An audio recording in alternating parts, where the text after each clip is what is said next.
வணக்கம். இந்த நாளில் சின்ன சின்ன வெளிச்சங்களில் இன்னொரு புதிய சிந்தனையை தெரிந்து கொள்வோம்.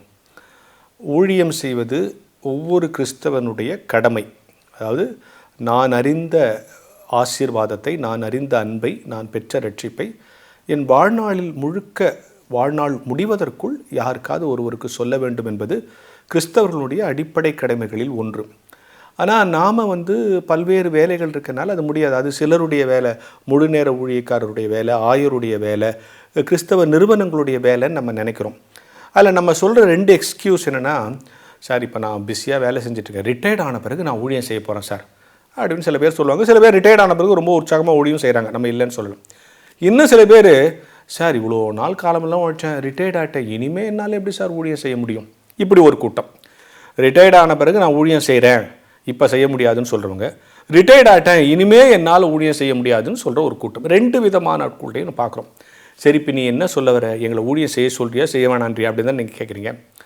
அதாவது எந்த நேரத்திலும் ஏதாவது ஒரு விதத்தில் கிறிஸ்தவ அன்பை பிறருக்கு பிரதிபலிப்பது எல்லாமே ஊழியம்தான். ட்ராக்ஸ் எடுத்துகிட்டு போய் ஒரு மீட்டிங்கில் போய் பாட்டு பாடி பிரசங்கம் பண்ணி எங்கன்னா தூர ஊருக்கு போகிறது மட்டும் ஊழியம் இல்லை. ஒவ்வொரு நாளும் உங்கள் சக மனிதனுக்கு, யாரோ ஒரு மனிதனுக்கு, உங்கள் பக்கத்து வீட்டுக்கு, உங்களோடு பணியாற்றுகிறவர்களுக்கு, உங்களோடு பயணிக்கிறவர்களுக்கு ஏதோ ஒரு வகையில் உங்கள் அன்பை நீங்கள் வெளிப்படுத்தி நீங்கள் கிறிஸ்தவர் என்பதை உணர்த்தினால் அதுவே மிகப்பெரிய ஊழியம். இப்போது எக்ஸ்கியூஸ் நிறையா சொல்ல முடியும். எனக்கு இதுக்கு நேரம் இல்லை, நாங்கள் போக முடியாது, என்னுடைய உடல், என்னுடைய குடும்ப சூழல், பொருளாதாரம் சொல்ல முடியும். நான் எல்லா சூழல்லையும் நாம் நினச்சா நேரத்தை உருவாக்கிக்க முடியும்.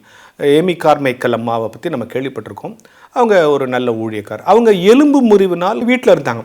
அந்த வீட்டில் இருந்த நேரத்தில் அவங்களால எனக்கு கால் ஃப்ராக்சர் ஆகிடுச்சுங்க, இனிமேல் நான் ஊழியம் செய்ய முடியாதுன்னு சொல்ல, அந்த இருந்த அந்த காலகட்டங்களில் என்ன சொல்லலாம், படுத்துக்கிட்டே மற்ற ஊழியக்காரர்களுக்கு கடிதம் மூலமாக அவங்கள உற்சாகப்படுத்துவாங்களாம் அப்படின்னு அவங்க வாழ்க்கை வரலாறுல நான் படிச்சிருக்கிறேன். எனவே நேரம் இல்லை, எனக்கு தகுதி இல்லை, எனக்கு வரம் இல்லை, அது என்னுடைய வேலை இல்லை, நான் அதற்கு தகுதியானவன் இல்லை, எனக்கு கடவுள் அதற்காக என்னை அழைக்கவில்லை என்ற சொல்ல எக்ஸ்கியூஸ்லாம் தப்பு. நாம் எந்த ஊழியம் செஞ்சாலும் அந்த ஊழியத்தில் இறை விஷயங்களை சொல்லக்கூடிய வாய்ப்பை நாம் வளர்த்துக்கொள்ளணும். அது கிறிஸ்தவங்களுடைய கடமை. இப்போ நான் டீச்சராக இருக்குன்னா என்னுடைய டீச்சிங் ப்ரொஃபஷன்லேயே நான் ஏதாவது ஒரு வகையில் கடவுளை வெளிப்படுத்தணும். டாக்டராக இருந்தால், ஈவன் வாட்ச்மேனாக இருந்தால் கூட அதை செய்ய முடியும் என்பது தான். எத்தனையோ ஆட்டோ டிரைவர்கள் ஆட்டோ ஓட்டிக்கொண்டே ஊழியம் செய்கிறார்கள் என்பதை நான் ஆட்டோவில் வரும்போது கேள்விப்படுகிறேன். எனவே நேரம் இல்லை என்று சொல்லக்கூடாது. அப்போ நாங்கள் முதியவர்களை, அதுவும் ரிட்டையர்ட் ஆகிட்ட பிறகு நம்ம நேரம் இல்லைன்னு சொல்லக்கூடாது. ரிட்டையர்ட் ஆகிட்ட பிறகு உடல் பலவீனங்களை நாம் ஒரு காரணம் காட்டவே கூடாது. அப்போது ரிட்டையர்ட் ஆன பிறகு நாம் செய்ய வேண்டிய ஜெபம், அல்லது ஊழியம் செய்கிறவர்கள் செய்ய வேண்டிய ஜெபம்னு ஒன்று இருக்குது. நீங்கள் சங்கீதம் 71:17-18 நீங்கள் வாசிங்க, ஹோம்ஒர்க் அப்படி வச்சுங்க. நான் இப்போ அந்த வசனத்தை சொல்ல போகிறதில்ல, சொன்னால் நம்முடைய நிகழ்ச்சியினுடைய நேரம் நீளமாகும். இந்த வசனத்தை நீங்கள் படிங்க. அந்த வசனத்தின்படி கடவுள் உங்களை அழைத்திருக்கிறார் என்பதை உணருங்கள்.